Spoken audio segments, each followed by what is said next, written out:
It's gonna be a good one. It's gonna be a good one.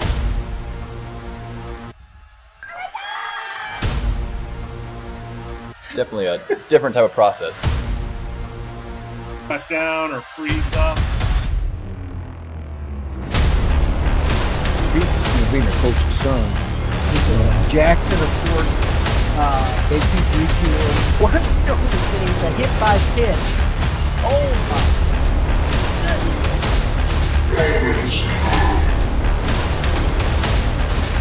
Hello everyone, welcome inside the Red Earth Production Studios for this edition of YBMcast Baseball Talk, powered by, as always, our good friends over at Game 7 Baseball, game7baseball.com. Fall is over. Everybody's looking. You're in the weight room. You're taking a break, actually. Thanksgiving's coming up, December. But you as a coach, if you're starting to look at, what you want to do, Game 7 Baseball schedule is already up. You can start looking towards how you want to put your schedule together for the upcoming season. 8U, 9U, 10U, all the way up to 14. Got some great high school stuff this year. You got the Super Series with Youth Baseball Midwest. We got 7 tournaments that we will be involved in with our Saturdays at the park, with our live streaming of the 14U championships. Always fun. Make sure you check out game7baseball.com. You don't want to miss out. Follow us on X at YBM_cast. You can follow us on IG or Facebook at Youth Baseball Midwest. We hope you do. Got some great shorts and all different kinds of stuff going on there. But today on the show, on the Prime Sports Call link, we have all the way over from the other side of the river, the head coach of Edwardsville High School, Tim Funkhouser. Coach, it's been a minute. It's good to see you. Yeah, thanks for having me back on. I appreciate it. Absolutely. We've talked about this a lot, and I was letting Coach know before we started here, we're working hard to get over back into Illinois, do some more things. I've been doing my research, looking at teams. I actually figured out there's conferences over there, Coach. Who knew? I'm kidding. But I found out that you guys are part of the Southwestern Conference. Yeah. The Southwestern Conference has been not only probably one of the better conferences in the greater St. Louis area, but also within the state of Illinois. So I'd put our conference up there with anybody every single year. We talked about it last week. I had Diego Solares on the show. We talked about the Southwestern Conference. I'm looking forward to that Belleville East-West collision. Both teams seem to be, pretty good. And Diego said it's a pretty heavy duty rivalry in and of itself. And I would imagine, and you go back and I started looking at the history, and I would imagine, I don't know which high school's the oldest one. Is there a Belleville and then a Belleville East and West, or is it just Belleville East and West? It was originally Belleville, and then it split into Belleville East and West. I couldn't tell you the year, but I know looking back from the record book, Belleville Township, just in itself, was kind of a perennial power within the state, and Belleville East and Belleville West continue to represent well, not only in our area but against other teams across the state. When you face both of those squads, is it, are you looking at, we got to bring our, I know it's terrible to say, but you got to bring your A game, don't you? Yeah, I think really our whole schedule, the way it's built, kind of forces our guys to be ready for each game, which is fun. I think everybody wants to play a competitive game, and if you play well, you have a good chance of winning, even if you play against a really good team. But the margin of error is a lot less when you're playing that quality of competition. So we play a really challenging schedule outside of our conference. So when we get inside the conference, it doesn't seem that much different. And that also prepares us for the postseason. So it's kind of a multi-tiered effect there. One of the things, Coach, one of my missions is in this respect is if we're heading over there, getting to know Illinois baseball, the history of it. I think to really understand the teams and the workings, and you've been doing it for quite some time over in Illinois. Congratulations! I just want people to know this gentleman holds 861 wins under his belt. 806 of those at Edwardsville alone, I think, and 861 is seventh all time on the current list. Coach, what is it about Illinois baseball? What's the history of it? Why is it so good? Yeah, well, it's been traditionally strong. We have, I mean, with the Chicago area in Mm-hmm. general, you have a large population, and then but there's towns across the country. I know I serve on our coaches association, the IHSBCA, and we have representation throughout the state. But it's always been strong in the draft, and that just is a direct reflection of the quality players that we have. Um, your traditional states of like Florida and Texas tend to dominate that. Arizona's kind of in there too. Some Georgia, but I would say Illinois is anywhere from 3 to 5 annually. This past year, I served on an All American committee for the American Baseball Coaches Association, which is the largest coaches organization in the world, and we did the high school All American team. And as we were going through that, it was easy to make an argument for the Illinois players, just the way that they were ranked in the MLB prospect rankings for the draft. There was multiple players in the top 200, and out of that, including high school and college players. So the high school players that were on that list, you still had to do other things to be able to be put on the only the 3 teams that were made up for the entire All American list. But Illinois was well represented, and it wasn't. I didn't have to strong arm people trying to represent just our state, because I was representing six different states in our region. So, and those other states had people as well. Coach, that I love the what you said there. Because the perennials, as you said, Florida, the southern states, and things like that. It's easy, whatnot. But the Midwest has been, I think, progressively better, especially even since we've been doing this. We started Youth Baseball Midwest in 2017, and I've watched as the progression. I know just on the Missouri side, and then you start looking around at the states we touch, just from that, because we're in the St. Louis metro area. But the Mhm. level of players and the draft picks coming out of the Midwest, all up through there, it's really good.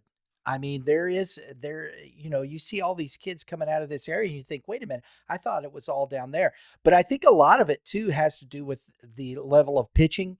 I think there's a lot of great pitching coming out of the Midwest, but I'm starting to see the positional players getting into these draft opportunities as well. Is that what you're seeing? Yeah, that's true. And in Illinois in particular, we've been able to play 35 games a year. And Missouri, I know I've followed them throughout, and I believe they're up to 36 now. But Hmm. at one time they were at like 25 with some tournaments, and or 22 in some tournaments, and they had some different rules where you could play on a weekend and or a non-school day and count a doubleheader as one. And now they've kind of just gone to the 36 games, which then allows them to play a competitive season and get a longer kind of runway to develop players. So I think that's helped Missouri in particular, but I know that's something that in Illinois we've had for a long time. From the pitching standpoint and the position player standpoint, I think the traditional philosophy is the position players that are down south are getting to play more games, so they're seeing more at bats, so they may be a little more advanced. And then the pitchers traditionally would not throw as much from the northern schools because they don't have the opportunity to pitch in as many games. And so I think that's been kind of the traditional sense. Now there's training facilities and there's different ways to simulate games, whether it's a high velo machine or different people getting training in facilities now. So I think that's narrowed it a little bit. And then also with the expansiveness of summer ball and stuff like that, people are seeing other high quality players across the country. So then it's just not the South End, and there's people that travel down to Florida or Arizona areas, those type of things during the fall or even summer to face those other schools too. So there's kind of a lot of mix in it, but I think overall the quality of play has always been very good in the Midwest, and it continues to expand. Well, you mentioned you're part of the IHSBCA, the Illinois High School Baseball. There's a one over here. We've had conversations. We were at the Missouri High School Baseball Coach Association meetings this past year. Hope to get back there, but you know, I think when you talk about these things, high school coaches, what's the mission of the coaches association, and how do you set those things in place and help these coaches continue to grow their programs, to develop a program? Because I think that's probably one of the more difficult things, especially in high school, when you're fighting over time and you only have so many days and the contact days and all the stuff that goes along with that. How does the association help these coaches navigate these things? Sure. Our coaches association in general, we have a coaches clinic that this year it's actually going to be in December, but traditionally it's been in January. And I know that the Missouri one's been in January too. I think right around Martin Luther King Day, I think probably the weekend before.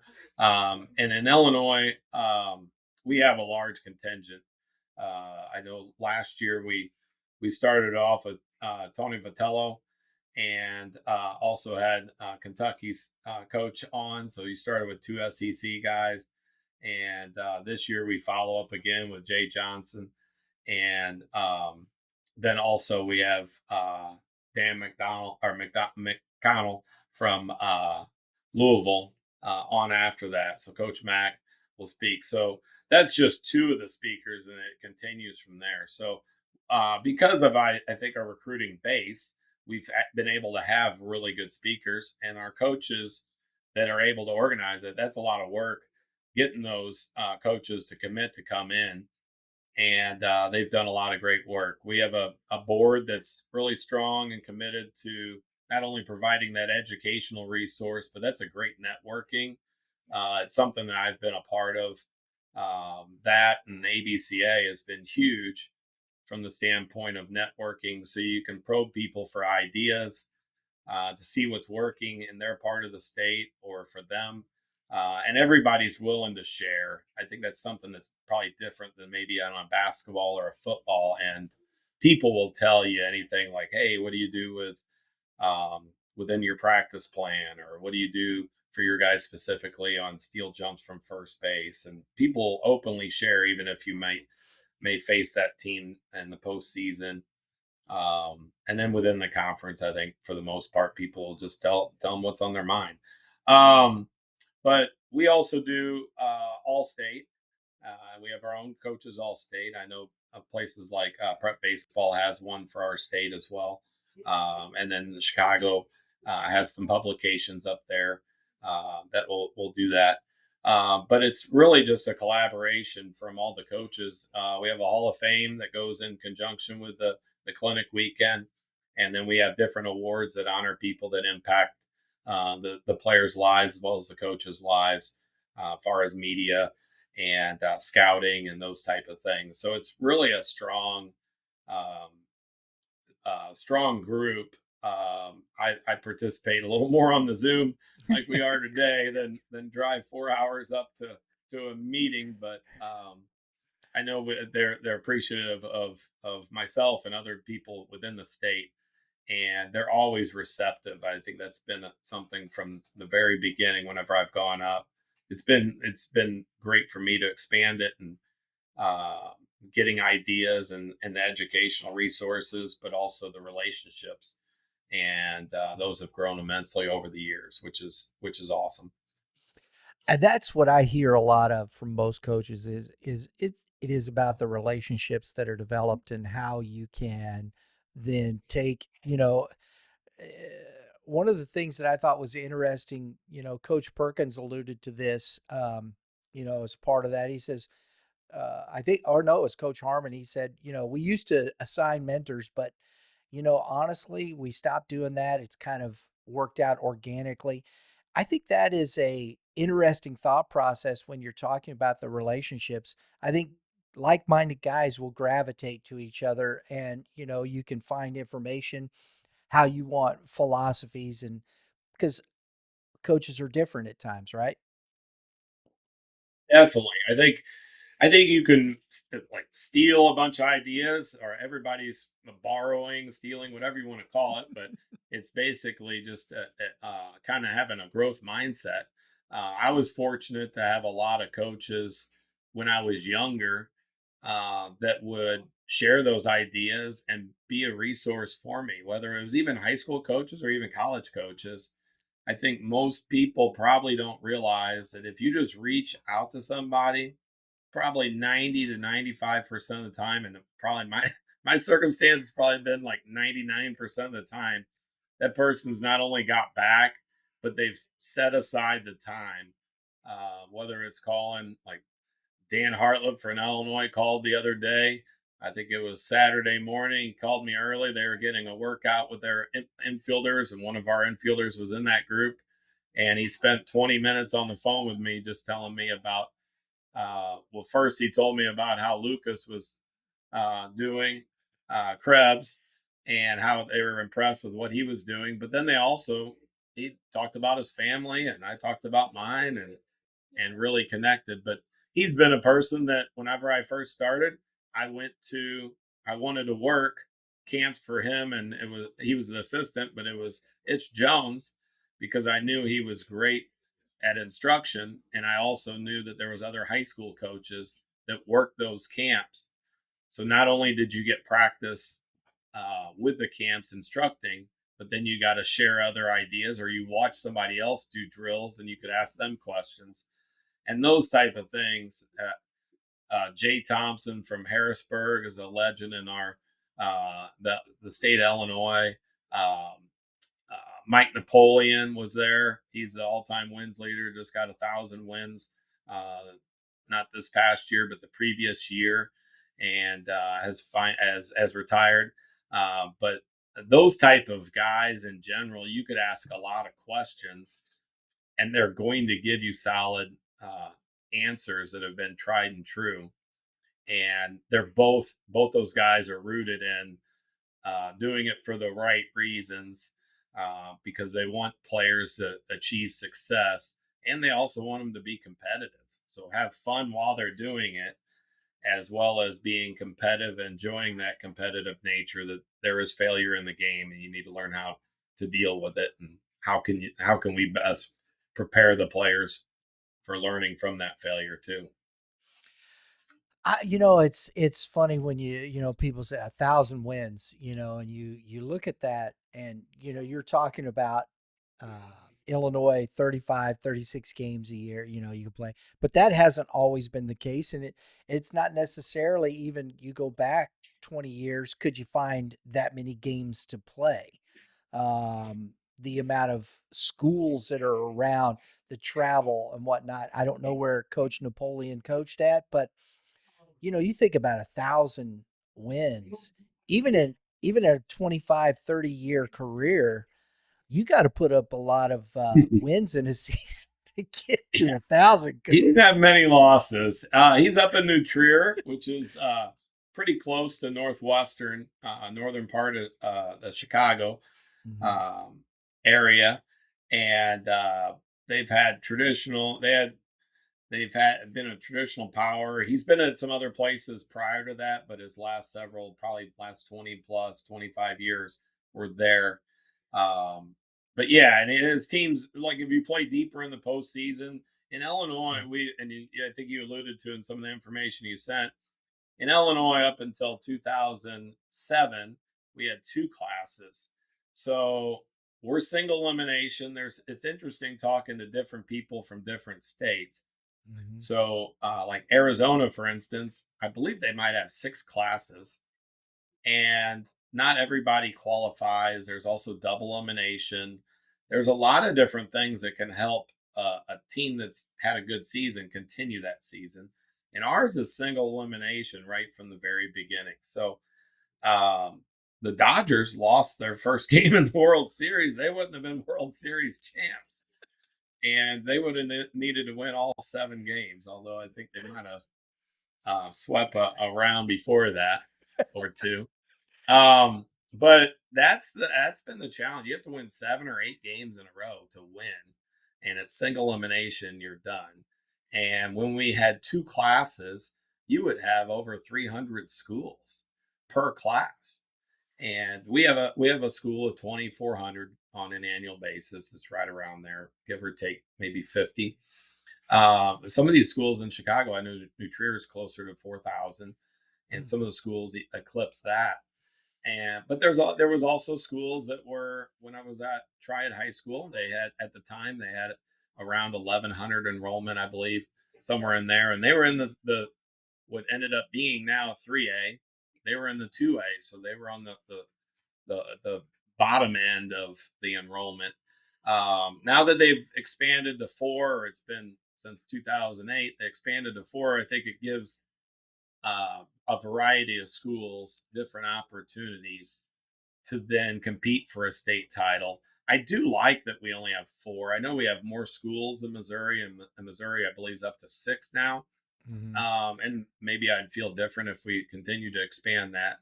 But they're going to try it. They're going to put everybody in the same weekend now, rather than having it 2 separate weekends. They had 1A and 2A together, and then 3A and 4A, and now they're going to make it over 3 days. Have all 4 classes be finished at the same weekend. But it's been fun. I mean, for us, if you can get out of we call it a sectional complex, if we can get out of that, say, third game, then you open up different parts of the state. That's not to say anything's easy, but I mean, we've had to face Brian Hudson after facing, um, or we had to beat Brian Hudson and then face O'Fallon, and they had a pitcher that also got drafted out of East Carolina shortly after that. So there's a lot of times where we might have 2 of the top 5 teams in the state facing each other in game 2 or 3, which is just what it is. So you have to survive that, and then see what you can do after that. I think it's interesting too that, like you said, you went from 2 classes to 4. So there was that, that was always what I thought was interesting. It didn't go to the next, 3 classes, then 4 classes. That's kind of what, we've seen in Missouri, if we look at those things. And they went to the class 6. That's been pretty recent because it was 5, and it was in, I think 21, 2019, 21, somewhere in there, where it went to the 6. And I think it's interesting because I think this is where, when you have that, if you have these bigger schools, the opportunity, to create more of a playoff atmosphere in a sense of a 3-game series, something of that nature, which you see in a lot of the Southern schools. You have the playoff systems that are more like a series scenario, or they set up a double elimination like a College World Series. Do you see something like that happening on the Illinois side, Coach? There hasn't really been much talk about that. I've always liked that. And I know Missouri's gone to that, and Arizona, that's something that they do. Um, and there's different states. I think Florida does that as well, talking to some guys from there. Mm-hmm.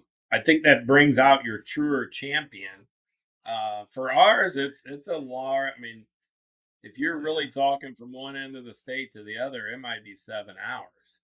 So the old joke is when we've made it to the state finals, which is the last 4 teams, I guess the state weekend, a lot of the majority of the schools are going to be north of that. Cause ours is in Joliet, which is right around I-80, I believe. And then a lot of the coaches will come up and say, "Well, how long did it take you to get downstate?" And I said, "Well, we had to go 4 hours north to go downstate." But we're always happy to travel. I think it really even gives us a little bit of an extra edge because if we make it past the third game, we're going to Bloomington to play. Or actually, a lot of times you're hosting another Metro East team in our area to advance. And then, or excuse me, that would be the third game would be a Metro East area. And then you're going to Bloomington to face a team usually from Central Illinois, maybe Western Illinois. And then if you win that, you're going to face one of the Chicago schools in Bloomington again. They kind of meet you halfway. And then you advance to state. All that happens pretty quick, but we get to some travel pretty quick where we're taking a 2-hour trip, go back, and then 2-hour trip again. And then after that, your 2 games up at state. After those three games in Bloomington, really spring ahead. But it's fun. I think it's fun having the single elimination too. It just when you lose and there's 1 or 2 things within the game, that's a tough heartache. And we've had different things like that where I think one year, one of our better teams, truthfully, 2003, we had bases loaded and nobody out, and we had a ground ball. They ended up trying to turn a double play. Our man slid into second and popped up a little bit. Nothing intentional, but just didn't stay down. And believe me, we've emphasized that over and over with our players to make sure that never happens again, which it hasn't. And we don't even blame that player on it. It was just an unfortunate scene. And we ended up losing 2-1 when we had Nathan Culp, who was the Saturday guy at Mizzou, when Max Scherzer was the Friday guy. And Evan Fry was also on that team who played at Mizzou and then later for the Diamondbacks up to AAA. And we had Sean Seibert that went to Arkansas. And we had another pitcher named David Scott that went to SIUE. So we could throw. That was when you had to have three games. You had a Friday game, and then you had 2 Saturday to win it. And we had that group to be able to do that. And we just didn't get past the sectional final, which was the game 4, I guess, in the whole series. You look at that and you go, well, it happens. It happens. Yeah. What are you going to do? It's easier when you in advance, you just move on to the next one. But when you lose, it burns for a while of but that's part of elimination baseball. I think it's interesting. It just made me think of, and it's been like this for years in California, they have the Northern and the Southern, the CIF, it's not, so the Northern schools that you're playing for a championship up there, did they ever think about cutting the state in half like that and having a Northern and a Southern? I don't think so. I mean, truthfully, the 1A, 2A, there's so many schools in the 1A that are probably more farther south. Mm-hmm. And there's never really been any discussion on that. I kind of like it the way it is. I mean, there's some travel at times, but I'm not sure where the site will be in the future. I know the short future, it's in Joliet, but they've talked about using 2 sites within the same town or area, so they can accommodate the 4 classes in 3 days. But I think it's been a great setup. Yeah, there you go. So let's talk a little baseball. We alluded to the Southwestern Conference last week, and just looking at things on paper and whatnot. You lost some dudes in graduation this past season. You got a lot of youth. You have another Shiroto name coming up there. That'll be interesting to see. Um, what is your team looking like for you, Coach? Do you have a view of that, or are you just still kind of waiting to see what gives?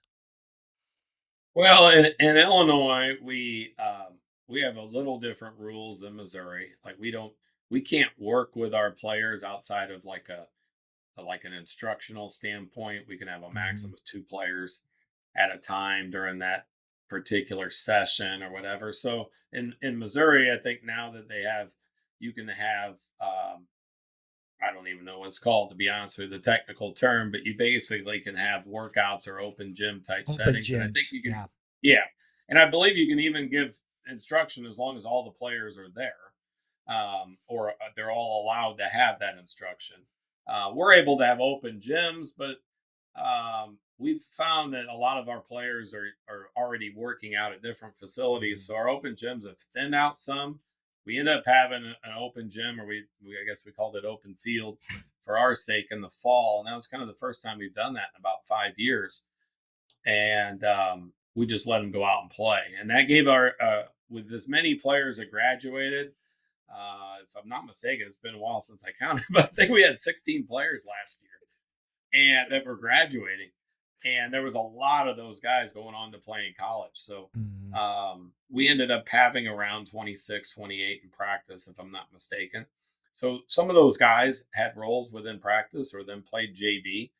Some of those guys were impactful players or kind of on that cusp for us. So we ended up having those 3 dates of open field, really just so we could see the players do stuff, and we can see how you got a little stronger or whatever, but we can also see them move with baseball activities. Mhm. Now we've kind of moved into our weights. We have weights 3 days a week. Mike Sabatino, one of the assistant coaches on our team, does a great job of we kind of turn that over to him to organize that, and does a great job with what we call our athletic performance. We do it after school. I know some people do it during the school day at different places, but we're able to and I think I didn't even count out how many we had the other day, but I would say we have upwards of 45 guys, and sometimes even more than that. That any freshman, any sophomore, junior, whatever, if they've never played in our program, they can come out. We can get that workout in, and the design that we have, I think I'm been so happy with. And then we've remodeled our weight room over the last few years, so we're I think we're providing really a high level, and really that's a time for our players to kind of iron sharpens iron. They're working hard right next to each other, and they're expanding their game from what we can provide. So we do that, and then they'll get their own work on their own, far as the hitting, throwing. They'll go to different places, which some of our coaches do in the privatized setting, but it really prevents us from doing a whole team setting like you might think of in a college setting, where they might get, say, back in the day it used to be 4-on-1s or whatever, but that's something that we're kind of restricted to. But Mike Sabatino, one of the assistants, and we have other great assistants too, but he was just recognized by the ABCA as our um, assistant coach, national high school assistant coach for large schools. So that's really well deserved. He does a lot with our pitchers, our catchers, but really overall in the game. And I'm very fortunate to have him and Craig Ola with me each day at the varsity level, but we also have some great lower level coaches that help develop those guys. Got to have some dudes, right, Coach? Yeah, it's a great shared responsibilities, because you can expand in other areas when you have the guys that want to do the work, and they're also have that growth mindset. So that's real. It makes it fun to come each day, and it's not to say that we always agree on everything, which we have good debates and agree. And sometimes we go with something that maybe I wouldn't have thought at the very beginning, and then it's like, oh, that was a good idea. And other times it's like, well, we tried it, but we'll still stay true to what we're doing here. But we're always trying to expand those areas because kids have changed a little bit, but our standards and our expectations for how we're going to go about it kind of really hasn't changed. But then within that concept, I think there's a lot of things that have changed. Yeah. If you haven't had a chance to go over and watch a ball game over at the Edwardsville High School Junior College campus, you should. Because the first time I drove over there, I was going over to umpire a game, and I had never been to the school. And I'm pulling, I was like, is this a junior college and whatnot? I was like, man, this is a high school? It is an impressive campus. You guys do a great job. And I love that. I love the fact that the high school, the boosters, the programs, they have the support of the community, and that's what it can be. Because I think it's a great, you guys take pride in what you're doing over there. So I think that's Yeah. great, Coach. Coach Powell was my high school coach, and he did a great job of getting the complex going. Dick Ford was the athletic director at the time, but the baseball field was really the first one to start going. And then I was in high school then, so after basketball practice, when we played for Coach Powell, you volunteered to dig the dugouts and sink the poles down the lines, and we had one of those safety snow fence type things, the orange fences that were portable, and we had a lot of kind of rudimentary things, but it was kind of ours. And then over the years, we've just kind of expanded those. Ed Hightower, the long time basketball official, did multiple Final Fours. He was our superintendent, and he continued to expand that. We've raised a lot of money for our stadium upgrades, and then actually grading it to professional and not having the players figure out how the field should look. But unfortunately, it's been a collaborative effort from donors like Dr. Hightower, and we were able to come up with the administration, our boosters, and then the players always wanting to see like kind of what's the next thing. So we're able to have a good playing surface, a nice setting, some stadium seating, and now we have the aware camera system and some other things that like a lot of colleges would have. And our we have a aquatic center nearby and a wrestling center that different donors have pitched in, as well as an ice rink that's now right attached to our campus. So there's a lot of like a lot of people kind of look at it as a college campus. So we're very fortunate with that. There's been a lot of people who work for it and a lot of donors, but we're also very understanding that we're blessed to have that because not everybody does. Absolutely. You guys gonna always have the grass. I know you got the JV field with the turf. Are you gonna? Will you think you'll ever make the varsity field turf, or are you just that old school? Yeah, you know what? That's a great question. Our JV field ended up being the second turf field behind University of Illinois. So University of Illinois had their whole field turf, and then our football field, the company that did it actually ran out of the same color of green. So when they did our football field for the first time, they had to come back and redo that section. But in the short term, we had already worked on the varsity grade and everything and put the sod down. So then when they came up with a solution that they were going to donate either to the softball or baseball, and softball didn't want it at the time, they ended up putting the turf on our JV field, which made sense from the standpoint that we had just redid the varsity field. But a lot of people were like, why did you put it on your JV field? Well, that's kind of the story behind it. And then over time, we redid it. We hosted a lot of tournaments, gave us a chance to host. We had a summer ball program for just our high schools for about 12 years. And we were able to host a lot of tournaments there. And we're still able to host tournaments in the summer. Yeah. But softball just is actually installing their full field for the varsity field this year. So that's something that I would not be opposed to for sure. Um, and if whether that goes in that direction in the future, I wouldn't be opposed. And I think that's really where a lot of places are going, just from the maintenance standpoint and the ability to get games in and not have to. It's a lot to maintain a field, and I know we work together with our maintenance staff. We kind of maintain the dirt, and they maintain the grass, and but there's a lot of positives and a lot of people in the area that I know our conference next year. Our conference is expanding, and Granite City is going to come back into the Southwestern Conference, as well as Triad, Muscuda are coming over, and that's going to bring in more. Like Triad has a turf infield. Muscuda is going to have an all turf field in the future, and Granite City's working towards that right now. So there's a lot of Bevel East West have a turf infield. So O'Fallon has that. So there's a plethora. Alton. I mean, you can go down the road. I think Collinsville's working on that too now. So,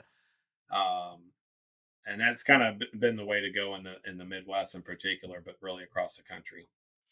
Well, we're definitely looking forward to covering, especially the Southwestern Conference. It looks like, Triad, they've been good for the last, from what I've seen the last few years. It looks like they'll be good. Muscuda is always a tough one. So I think that's going to be interesting for this conference. We're hoping to get back over and get that O'Fallon Edwardsville game on the schedule. We'll have to come over to the house there, Coach, and Sure. see what we can do. Look forward to that. I know we came over for the Francis Howell game, and you guys playing Francis Howell again this year? You sticking? Yeah, yeah. I think they're coming. I think Tony's coming over to our place this year, if I'm not mistaken.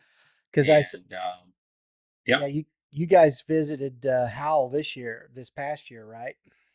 yes, yeah, and I mean that's another. I mean, our players get real excited to be able to come to the yard each day because of those type. I mean, they play conference, we play conference, and we might match up with whatever team is in our conference, and then all of a sudden you're going to you're going to Francis Howell, and you're competing against, I say, a nationally ranked team, and then and we're finishing our year with Triad and a few other teams, and it really helps prepare you for the postseason and really puts you in a great competitive setting. So, like Jesse Booger's done a great job with Triad, just like Tony's done a great job over the years with Francis Howell, and it's been fun seeing how our guys respond and kind of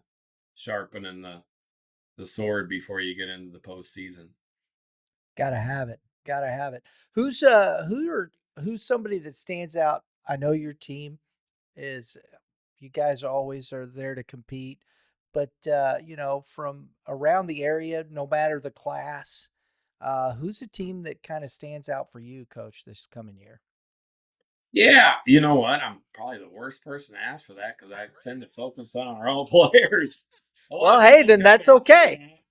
that. Who has every guy coming back? And like, if I talk about my own players first, I'll probably have a little more success with that question. But like we have Hunter Ball, Tony Eberlin coming Yeah. back. Chase Milburn has had an injury, has responded from surgery. We'll see where he is on that spectrum. But those other two guys have been pitching since their freshman year, and great competitive guys.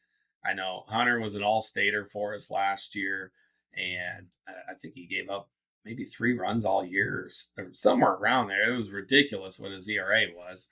And Tony's been dynamite for us and helped lead us to the third place, or he got us into the state finals, and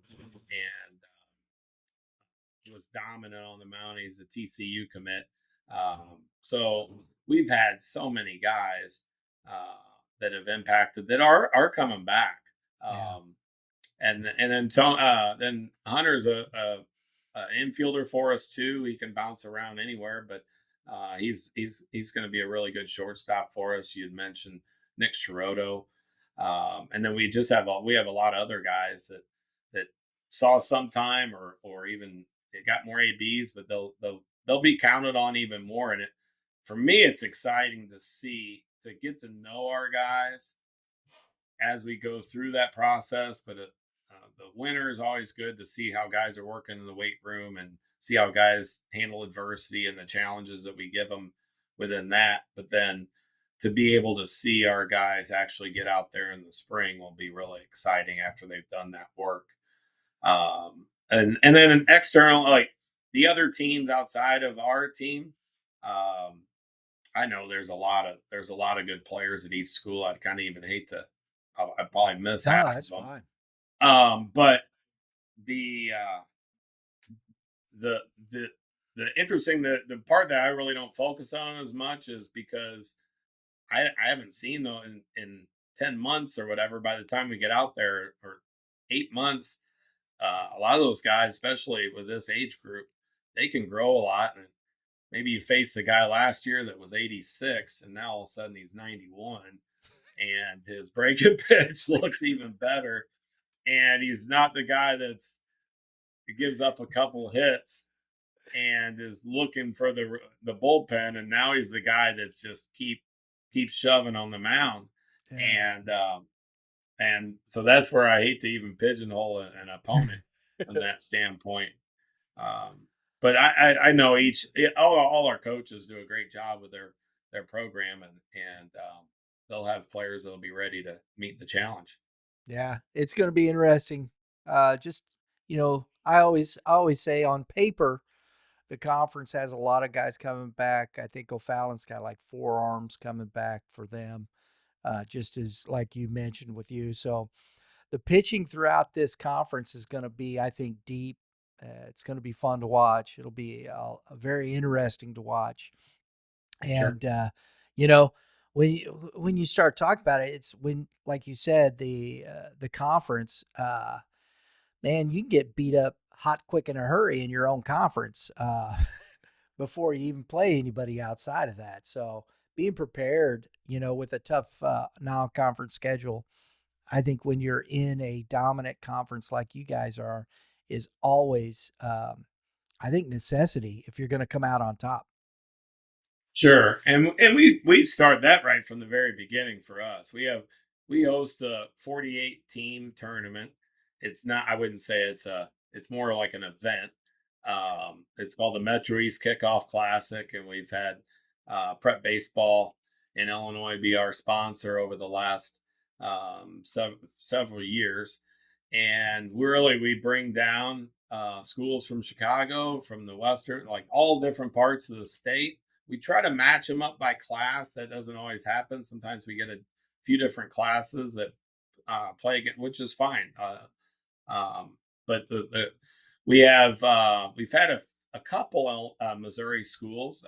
I know the Smith's in it this year, but we've been able to set ourselves up and play 2 or 3 of the top, say, 5 teams that are ranked in the state, and really give our guys a challenge from the very beginning. So I just completed that the other day with the 48 teams in it, and it is it's like playing an advanced level of Sudoku or whatever. And you're constantly shifting around so somebody doesn't play somebody else that they played during the season, and trying to balance out kind of record wise and then mix it up from what they played the previous year or during the regular season.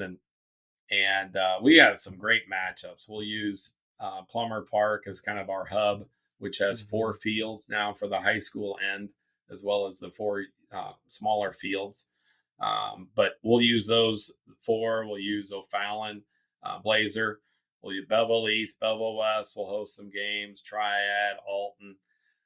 We'll host at our sites, the JV field and the varsity field, and GCS, which I guess is now renamed, but the Grizzlies ballpark hosts. So I think we have 11 different fields, if I'm not mistaken, maybe 12.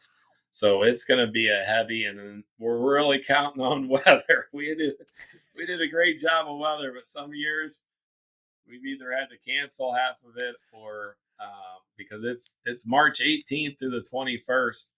But it kind of goes back to our conversation earlier about 35 games in Illinois.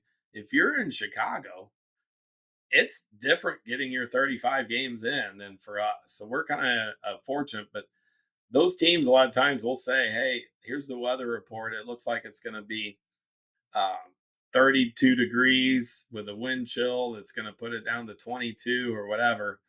Like you need to decide. We'll tell you if we definitely aren't playing, but you and the other team need to decide if you're going to do it, so we don't have a bunch of people showing up and one team doesn't. Um, but those Chicago schools, they look at it like we're good. It doesn't matter if it's 8 o'clock at night. And I'm like, we'll play another day. Um, but they're tough, and they know that once they get back, it might be snowing on the ground anyway. So we might as well get our games in now. But that's a great setup for us. We have our own tournament. It's just a round robin that we have. Chatham Glenwood, who's been a traditional state power in 3A. Same thing with Highland. They've both won state in recent years and multiple times. And Teutopolis has beat us the last 2 years at least. And they've got, I think they might have some of the most state titles in all the within the 2A setting. And coach, I might add one of the best mascot names around. Oh yeah, the wooden shoes. That's a good one. Gotta have. Yeah, I think we got some splinters from being stepped on by the wooden shoes. So, no, and that's the thing that we have during the year, and then we usually take a trip or two, and we go to McCracken County in Kentucky, and they have a team that got second in state last year in Kentucky, and they're just a little over a 2-hour drive, and they got a nice setting. So we go down there each year, and they match us up with somebody else. I think 2 years ago we played Jason Mott's team out of Christian Brothers in Memphis, and then they'll match us up with another team down there. And then we're also going to Jackson, Missouri this year, which we played at Busch Stadium a few years ago, and they're going to host us for a 3-way too. And then we like doing those different type of events there. We'll play at Busch Stadium. We got our date the other day, so we'll play there. That would be interesting. I got to know that date because we wanted to go. I talked with Coach Roach about getting down back to Jackson. Great venue. Love that. Sure. The hospitality is fantastic. That's just a great venue to play baseball in. Yeah, we haven't been down there. I know that our football team went down there, and they've been down there I think a couple times. But they just raved about it, and it was clearly evident to me. I had heard about Jackson's program prior to playing at Busch Stadium. I think we got them pretty good the first time, although the score didn't dictate the level of play because it could have been it was a flip of the coin really going in, but we were able to score with some runners in scoring position and make some diving catches to save the runners they had in scoring position. But then the next year, sure enough, they took it to us and I believe shut us out there. But yeah, that'll be a great setting, and that's ultimately what we want, like to put our players in that circumstance. And whether we get beat by 10 or win by 10 or whatever it is, it's where were you that particular day, and how can you learn from it and enjoy that experience? Because we only get to play 35 games, kind of what we talk about. We only get to play 35 games, so take advantage of every day you have. And I think the players practice better because of those settings, and they know that it's going to be on edge when they get out there and compete. Coach, it's always a pleasure to talk to you. It really is. I appreciate you taking the time. We're definitely looking forward to the season, and definitely we'll be talking to you again, I'm sure, in the not too distant future. But I appreciate everything. Really do. Thanks, Brian. I appreciate it. Thanks for everything you do for the game. Yeah, man. Thank you. Appreciate the kind words. Folks, got to go check it out. I know the Edwardsville folks, this is a team to watch again every year. Coach Funkhouser just kind of keeps rolling them out there, and they just keep racking up dubs. There you go. How does that happen? I don't know. Talent. That's right. Talent. So, folks, I appreciate it. Oh, that was the other thing. I'll get to it another time. We're out of time, but I got to ask about, the private school thing. It might be, you never know. Start chipping away at your opportunities there, Coach. You never can tell. But anyway, folks, thanks for tuning in. Do appreciate it. Look, if you like what we're doing, it helps. If you hit the subscribe button, support us, hit that like. It helps the algorithm. It gets pushed out. Share it out with your friends. We appreciate it very much. We hope to see you guys over in Illinois at the ballpark. We're wanting to get some of these games on the schedule. We'll be releasing that probably towards the first of the year as well. So again, to Coach Funkhouser, thank you very much. Everybody, have a great day in the Lord. All you pitchers. Coach, you got some advice for pitchers right now? Well, that's where I kind of lean on Coach Sabatino for pitching advice. No, truthfully, continue developing your arm strength, but really the key is availability. Your best ability is availability. From the youth standpoint of making sure that, at a younger, I just did a USA baseball clinic. We talked about it there, about developing fastball and changeup before you start spinning the ball. And then gradually as you get older, then you can start spinning the ball. And now you have 3 pitches plus versus having your peak at 10U, because you could spin a curveball even if it didn't spin great. Not many people hit it. And then all of a sudden, when you have to use your other pitches, you can't have success. So, that would be the thing, is not trying to throw too many pitches during the course of a week, or managing kind of the smart pitch training that they have, or the guidelines that they have nowadays, pitch smart training, and then just enjoying the process of competing. There you go. That's good advice right there, folks. Coach, I call 10U curveballs gravity. There you go. That's true. Full top spin, mainly gravity there. And all you hitters, of course, do the best to hit them where they ain't. We'll see you all next time.